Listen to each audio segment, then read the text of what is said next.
Salivary glands లాలాజల గ్రంథుల problem రోజు రోజుకి పెరుగుతుందండి. ఇప్పుడు చూసినట్లయితే చాలా మంది ప్రాబ్లం తో వస్తున్నారు. అంటే salivary gland infections, parotid, సబ్మాండిబులర్ gland infection కావచ్చు, ఇన్ఫ్లమేషన్ కావచ్చు, స్టోన్ ప్రాబ్లం కావచ్చు, ఇప్పుడు చాలా మందిలో వస్తున్నాయి అన్నమాట. దీంట్లో మోర్ ఇంపార్టెంట్ ఏంటంటే కొంతమందిలో ఇన్సిడెంటల్ గా ఈ salivary gland, especially సబ్మాండిబులర్ salivary gland, ఈ నోట్లో దవడ కింద ఒక్కోసారి మనం డిఫరెంట్ వేరే అవసరం కోసం ఎక్స్రేలు కానీ, సిటీ స్కాన్లు కానీ, అల్ట్రాసౌండ్లు కానీ చేస్తూ ఉంటాం. అంటే డెంటల్ ప్రాబ్లమ్స్ కావచ్చు, థైరాయిడ్ ప్రాబ్లమ్స్ కావచ్చు, ఏదన్నా ఇక్కడ స్వెల్లింగ్ లాని గడ్డలు కానీ వచ్చినప్పుడు అప్పుడు మనం యాక్సిడెంటల్ గా కూడా ఈ సబ్మాండిబులర్ సెలైవరీ గ్లాండ్ డక్ట్ లో మెయిన్ గా దీంట్లోనే స్టోన్ ఐడెంటిఫై చేస్తూ ఉంటాం అనమాట. అది స్టోన్ అయినా కావచ్చు, స్టోన్ కు ముందుండే థిక్ సెక్రేషన్స్ కూడా మనకు స్టోన్ లా అనిపిస్తాయి అనమాట. సో పేషెంట్ కి ఏంది ఇక్కడ ఈ లాలాజల గ్రంథులు ఏం ప్రాబ్లం ఉండదు, కానీ ఎక్స్రే గానీ అల్ట్రాసౌండ్ లో గానీ మన సబ్మాండిబులర్ గ్లాండ్ డక్ట్ లో స్టోన్ ఉన్నట్టు ఉంటది.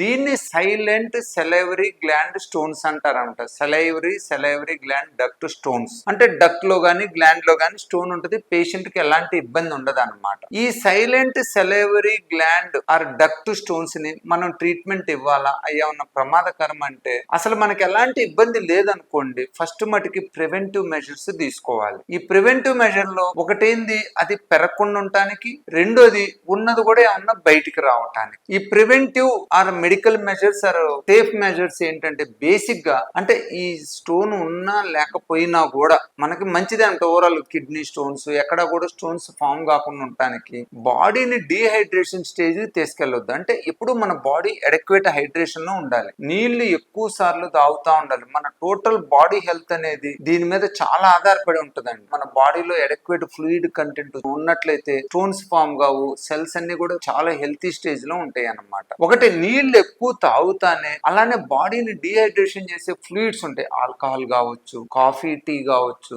సోడాస్ కావచ్చు, కార్బోనేటెడ్ డ్రింక్స్ కావచ్చు, ఇవన్నీ ఏం చేస్తాయంటే మన బాడీలో ఉన్న ఫ్లూయిడ్ ని తీసేసి మన బాడీ డీహైడ్రేషన్ స్టేజ్ కి వెళ్ళేటట్టు చేస్తాయి అనమాట. ఎక్కువ కాఫీ, టీ తాగితే మన నోట్లో గొంతులో ఫ్లూయిడ్ గొంతు ఎండిపోయినట్టు ఉంటది. ఇలాంటి మనం వీలైనంత బట్టికి అవాయిడ్ చేయాలి. సో మనం బాడీని హైడ్రేషన్ లో ఉంచుకుంటే డీహైడ్రేషన్ కాజ్ చేసే వాటిని మనం అవాయిడ్ చేయాలి. ఎవరికైనా ఎసిమ్టమాటిక్ స్టోన్ ఉన్నట్లయితే వాళ్ళు ఫ్రీక్వెంట్ గా ఈ లెమన్ టైప్ తిన్నా ఉన్నారనుకోండి, సెలైవా ఎక్కువ ప్రొడ్యూస్ అయ్యి ఆ చిన్న చిన్న స్టోన్స్ కూడా ఫ్లష్ అవుట్ అయ్యే అవకాశం ఉంటుంది అన్నమాట. అలానే వామ్ కంప్రెస్ అంటాం. అంటే రోజుకు 3-4 సార్లు వేడివేడి అన్నంతో కానీ వేడివేడి నీళ్లతో కానీ ఇక్కడ కాపుతా ఉన్నట్లయితే లాలాజలం సెలైవా ఎక్కువ ప్రొడ్యూస్ అయిపోయి ఆ చిన్న చిన్న స్టోన్స్ ను కూడా ఫ్లష్ అవుట్ అవుతాయి. వీటితో పాటు కంప్రెషన్ అంటాం. అంటే ఇక్కడ ఎక్కడైతే స్టోన్ ఉంటుందో స్టోన్ కింద భాగం నుంచి మనం గనక ఇట్లా ప్రెస్ చేసినట్లయితే ఆ స్టోన్ ఆ డక్ లో పైకి వస్తే స్లోగా బయటకు వస్తుంది. అంటే మనం బాడీని హైడ్రేషన్ లో ఉంచుకుంటా, సెలైవరీ సెక్రేషన్ ఇంప్రూవ్ చేసుకుంటా, వామ్ కంప్రెషన్ ఇచ్చుకుంటా,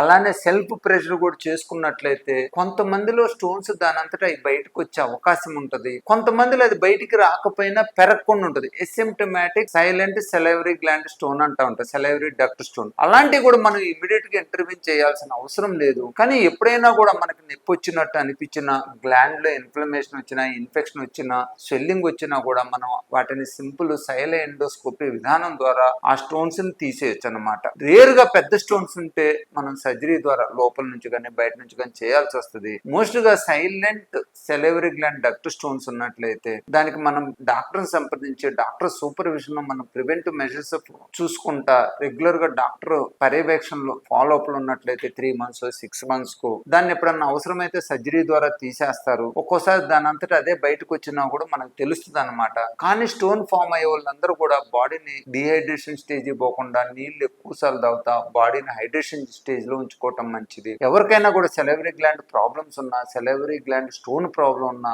సెలైవరీ గ్లాండ్ డక్ట్ ప్రాబ్లమ్స్ ఉన్నా కూడా హైదరాబాద్ లోని బేగంపేటలో ఉన్న ఏషియన్ ఈఎన్టీ కేర్ సెంటర్ ని సంప్రదించండి.